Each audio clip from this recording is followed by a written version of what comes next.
Hey guys, Disorder Magic here with the pre-release coming up, and it looks like I'll probably be able to make it to some kind of Sunday event somewhere.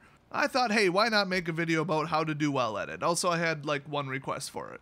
Now, I know the sentence made absolutely no sense because whether I'm going to a pre-release event or not, I mean, I'm not going to learn from my own video, whatever. I haven't really been thinking straight lately. In fact, I wasn't really paying attention last night and took a steel pipe straight to the balls. I know it's a bit of a meme on the channel at the moment, but now I'm actually going to have to adopt one of you. I guarantee a portion of you did not get that joke. Also, I've got to say, this is just like a stuff I didn't cover before type of thing, plus a real quick overview of, general tips that not everybody thinks about to win the pre-release. I have way better videos on it, like universal, don't care what set it's referring to, pre-release guides. I have at least like 2 or 3 of them on this channel, so just like go to my channel by clicking on like my name or whatever, and then just go to the little search box and just type the word pre-release. Have them all tagged correctly. So those are definitely more extensive, more detailed, but a couple more things that just I've seen people overlook.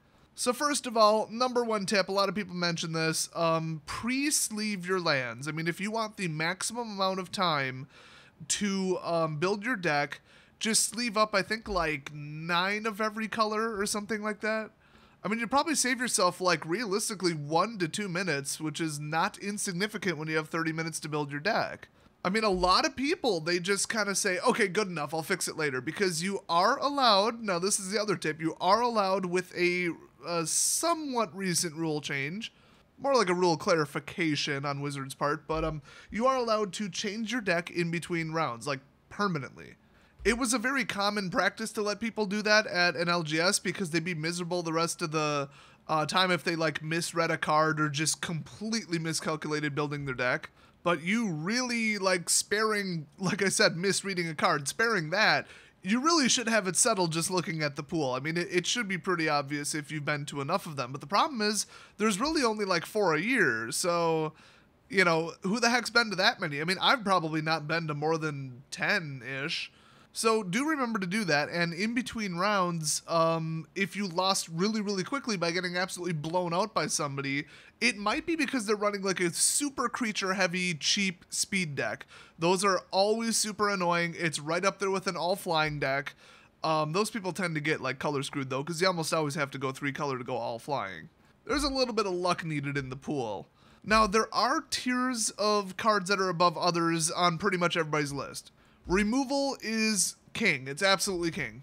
Cheap cards, cheap creatures, cheap everything. That's moderately important to a point, but you could throw in some 4 and 5 costs because you're going to get there. The game's going to go for quite a few turns usually. But removal is what's going to win you games. I mean, removal is so important. If you have a removal card, it is almost always an automatic include, assuming it's creature removal. Now, would I consider certain stuff to be creature removal in a stretch? Yes. So, an ambush, like an instant that gives +3/+3, like some kind of green spell or something, or +2/+2, or +4 and, I don't know, Death Touch or something.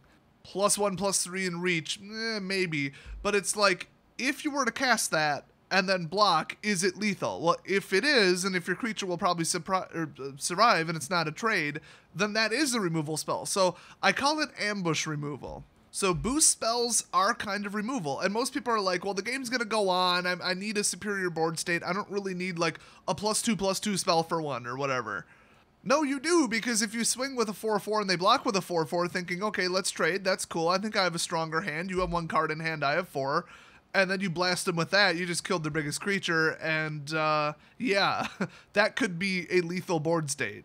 Probably not if they're holding 4 cards, but still, it's removal. So you can stretch the definition of removal. Now, if it's literally like a 3-cost black sorcery that says destroy target creature, that's removal, like, okay. Ambush, it's situational, so it's a little bit less reliable. So just think of it as like a less reliable spell in Constructed. It's still good, I would still include it, just don't completely overlook it and think, 2 damage, I don't need to do 2 more damage. This isn't like a rush damage Red Winds deck, but no, you really do.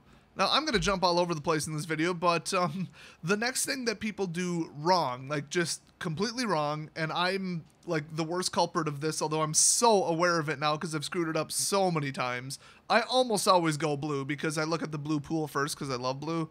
Do not put in too few creatures, like Like 8 creatures out of a 40 card deck is not going to win you the game, especially if some of them are blue, because then they probably don't have very high attack stats.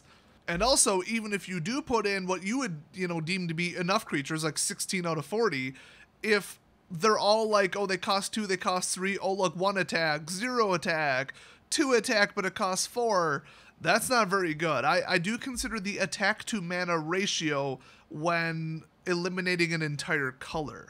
I mean, I could have like 5 golden spells in black, we'll say, like 3 kill spells and I don't know, like a board wipe and something that like resurrects 2 cards from the graveyard straight onto the field. Like something pretty damn good.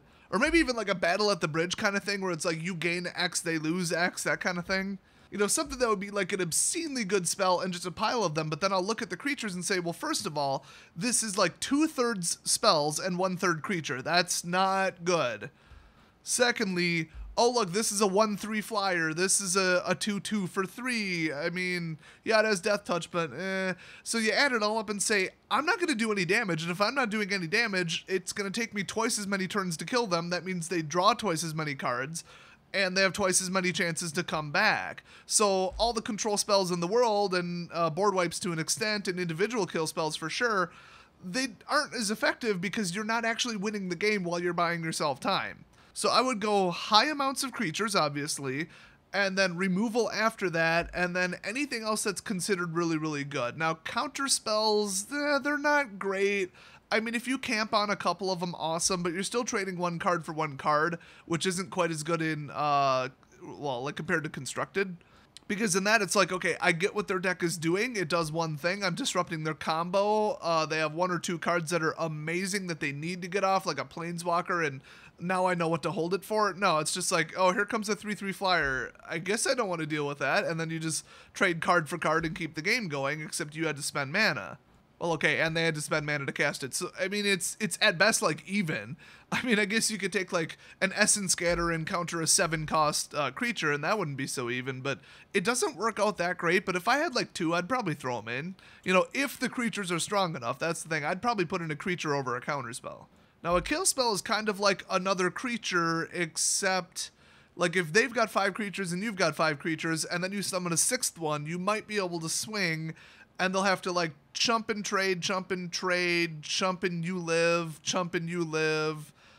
They'll let one through because it's weak. Oh, and then the 6th one, what do they do? It's just too big. It's like a 6/6 or something, and they just don't want to block it. And okay, so 1 creature gave you the swing advantage.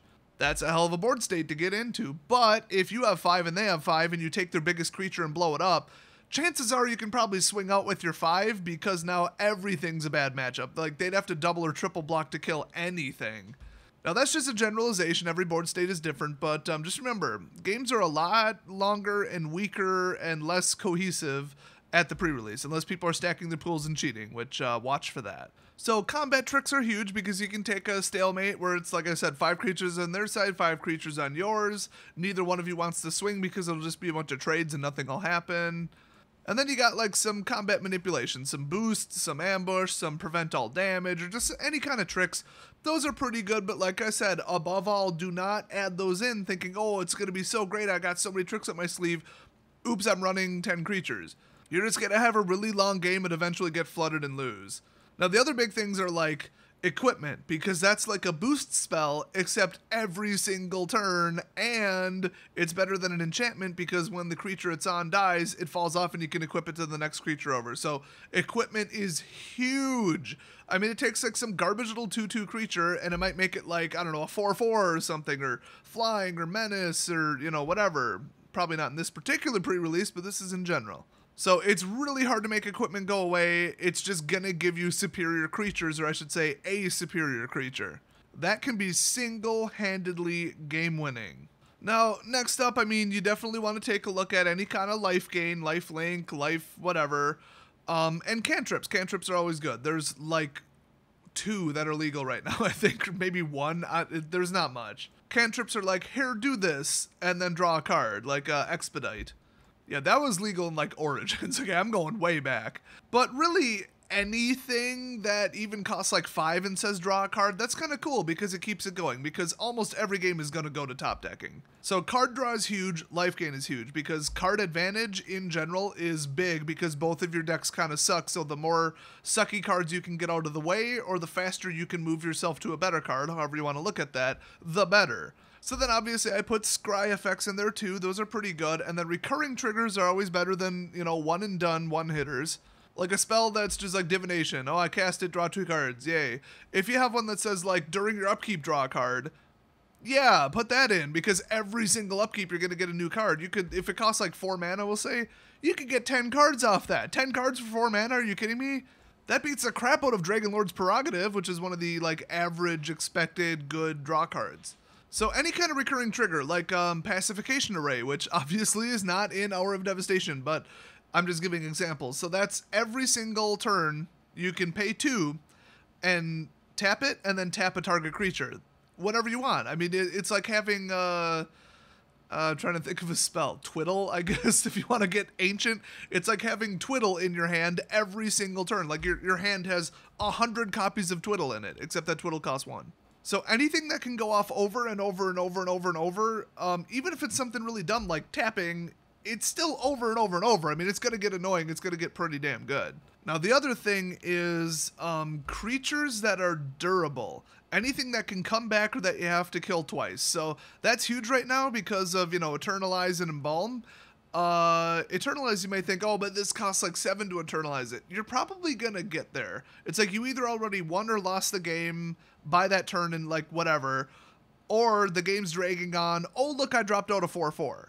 You know, like you finally got to 7 mana, boom, drop it out, you know, and that could be enough to turn the game around. So anything you have to kill multiple times, or anything obviously with evasion to prevent getting killed in the first place, like a hexproof ability, like, you know, some of the Hydras or whatever, pay some amount of energy, now it's hexproof. Once again, clearly not in Hour of Devastation, but this is just general examples from the past with cards that you are probably familiar with. Now here's the trap though, I did mention something in the past that might have been a little bit misleading here. If you have a spell that says, like, bring something from the graveyard back to your hand, or back to the battlefield, you might think, okay, cool, now they have to kill it twice. Well, here's the thing. You got to take any card that you think is good and say, but what if it actually was a different card? Would that be redundant? Would it make it pointless? Would it be better? Well, if there's nothing particularly great in your deck, like there's not like a Gisela or something, you know, where you're like, okay, if they get it killed, I really kind of want it back on the field. You know, if the majority of your deck is not really, really big giant creatures that are giant targets, and you don't think your opponent's even running that much removal, honestly, there really isn't much right now in the block.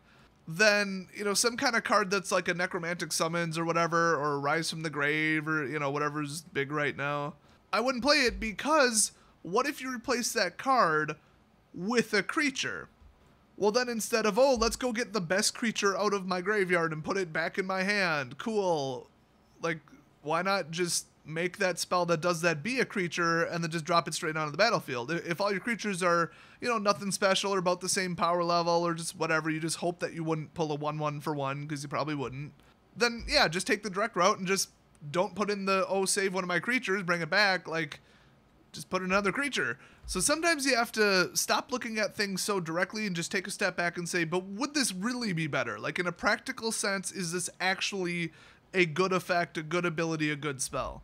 And some other general tips, don't just say, oh, look, I've got a 2-color Planeswalker and it's really powerful. Cool, I'm going to force those 2 colors even though both of the pools are garbage or one of the pools are garbage. Even in a 40-card deck, you cannot lean on one card. Even with one way to fetch it, you still can't lean on it, because you probably will, what should I say, interact with 20 cards in your deck, but you could still whiff on it. I mean, I tried this, and I actually won 3 out of 4 rounds. I had Gisela, and my white pool was a joke. My blue pool was really, like, pin down creature heavy, like a lot of creature manipulation, bounce back to hand, pin it down forever, that kind of stuff. Oh, and a lot of counterspells. Lot of counterspells. So I'm like, okay, oh, that's cool. But then my white side, it wasn't great. But the blue side had a ton of scry and draw. I mean, just a ton of scry and draw. Like, a lot. So I thought, okay, this is stupid, but I'm going to do it. Okay. Oh, and it was a foil Gisela, by the way. Yeah, that was like $70. At that point, I didn't care if I won the pre-release. Okay, I'm competitive, but $70 is a lot of money. I'm not that competitive when I've already pocketed $70. Plus, honestly, these are not highly competitive events. They're really super just casual and fun because, you know, you have no control over it and your pool might suck, so just don't take it too seriously. So I leaned everything, and I mean everything, on Gisela. So no joke, every game she came out, I won, and almost every game she didn't come out, I lost. But the problem is, if she's on the bottom of my deck, we'll say the bottom 5 cards, nothing would directly fetch her, and I can only draw and scry so many times. I have to do it from the top down. So if she was in the bottom 5 or 10 cards of my deck, I'm not getting her out, and the rest of my deck was garbage. So Planeswalkers are lovely, especially if they're really powerful and have like built-in removal or self-protection, but keep in mind, if the rest of your deck sucks, you're going to summon the Planeswalker when they have 5 creatures out, and you're going to get mauled and get it killed after like 1 turn. I mean, I pulled a Gideon at the last pre-release, or probably wasn't the... Was it? Oh, yeah, it was the last one, yeah. And guess what? He got killed instantly. Like, one time he got countered. He didn't even hit the damn field. He did nothing for me the entire time. He didn't win a game. He didn't even help.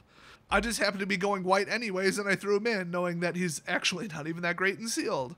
Yeah, his emblem, it didn't do a damn thing because I couldn't protect him half the time, and people had flyers and stuff. So do not lean on 1 or 2 cards. It's not going to work. Just pick the most consistent, best overall, usually typically 2 colors, and go with it. If you go 3 color, get ready to get color screwed like 15% of the time or more, because that's just what's going to happen.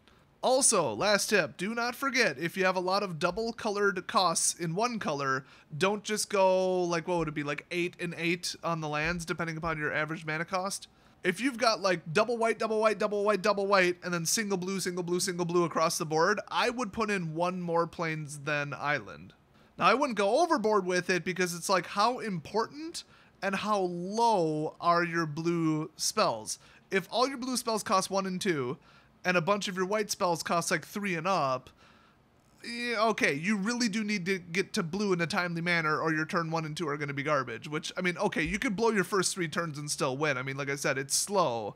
But it's almost like starting the game with like 15 life if they drop out a creature on turn 1 or 2 and you can't do anything, you can't block. But what's really annoying is having like a 1 generic 2 white spell that's just fantastic. It's absolutely amazing. Like something like that stupid flying dwarf thing with vigilance and lifelink. Oh, but oops, you have 2 islands and 1 plains. Like, you have your 3rd mana, and then think about your probability of pulling your way out of that, because you don't just need a land, which is 1/3 of your deck, so you only have a 1 in 3 shot. Oh, now you gotta reduce that by 50-50, because it has to be the right color. Which, okay, if you have already pulled 2 blue, and then the density goes down, now there's less blue than white, and so it's not exactly 50-50, but it's not great. I mean, it'll probably take an average of 5 cards to pull the color you want. Now, that said, I wouldn't force mono, except in like Kaladesh, where you could really get away with it with colorless. So, you know, but colorless would be your 2nd color, kind of. But even with like 4 or 5 cards of fixing, I honestly wouldn't go 3 color unless all my pools were so garbage it was unplayable and I just had to, because I had to take the best of to even come up with some semblance of anything playable. But like I said, you're going to get color screwed badly, and the mulligan decisions are just going to be just a nightmare. But yeah, just in general, don't go into it thinking, okay, I'm going to go 8 and 8 or 8 and 9 or 8 and 7, you know, based on your, like I said, average mana cost and the importance of your high spells and how quickly you need to get to them and the density and everything else you should consider. Just don't say, okay, I'm going 50-50, automatic, you know, run in 2 colors, go split. No, actually look at the costs. Oh, and also look at the quantity, but that's a given. So hopefully this helps you out. Like I said, watch the other guides. A little bit of redundancy, but I tried to throw in just new stuff, a lot of stuff that people mess up the most. Sort of a best of video, I guess, and good luck at the pre-release. I'll see you guys next video.